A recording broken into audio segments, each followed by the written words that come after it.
So you're passionate about teaching, you get results, but when it comes to pricing your tutoring services, you feel awkward, unsure, maybe even a little guilty for charging what you're worth.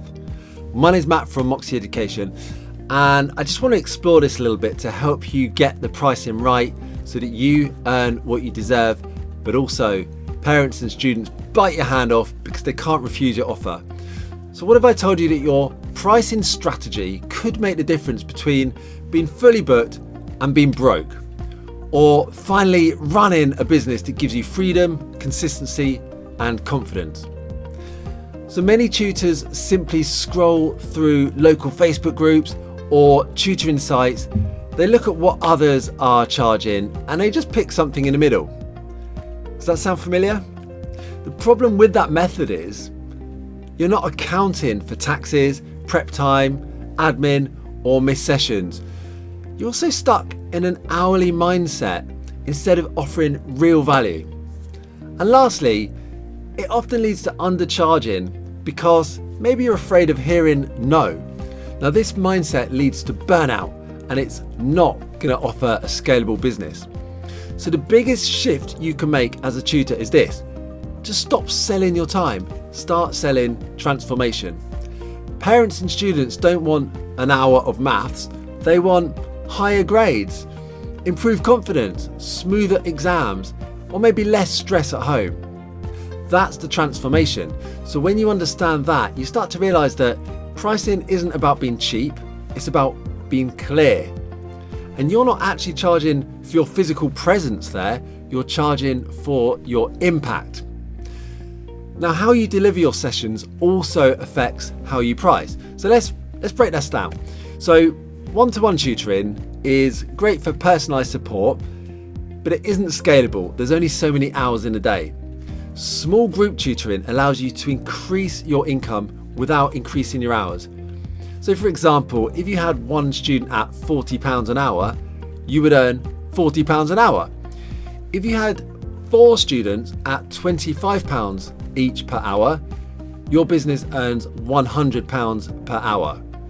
You're earning more while the parent is paying less. That's a win-win.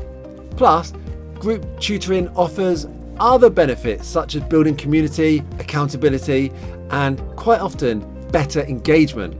There is a problem if you're thinking about this just in terms of hourly rates. Hourly rates keep you in a cycle of trading time for money. Packages, on the other hand, help you secure longer term commitments. You can plan your income more predictably, and it offers increased perceived value. So for example, instead of saying maths lessons £40 per hour, you might say my 6-week GCSE confidence booster program includes 60-minute lessons, tailored homework and feedback. It's £300 for the full package. So in this instance, clients see the outcome and not just the hourly price tag. Now that's how you position yourself as a professional. Now there are a few mistakes that you might want to avoid. So for example, charging based on what others are doing, and we touched on this earlier. This often leads to a race to the bottom, which we want to avoid at all costs. We also want to avoid offering discounts because you're afraid to lose a client. Now, instead, be bold and attract the right clients for your business. We also want to avoid pricing without understanding your financial goals. So really important, we want to get really clear from the start about what you need and want to earn in your business. The pricing should be intentional, not accidental. And once you've got the right pricing strategy, it becomes easy, repeatable, and confidence boosting, and something you can scale easy. If this resonates with you but you don't know where to start, fear not. I've put together a free workbook called Price It Like a Pro. Inside you'll get a simple framework to help you set your rate, a comparison tool for one-to-one versus group income, and a step-by-step worksheet to design your first tutoring package. It's completely free. You can grab it below and get working. In just a few minutes, you'll have absolute clarity on what you're doing to move forward. Now, if this was useful to you, just like and subscribe and all that jazz, and then let's start building a tutoring business that works for you and not the other way around.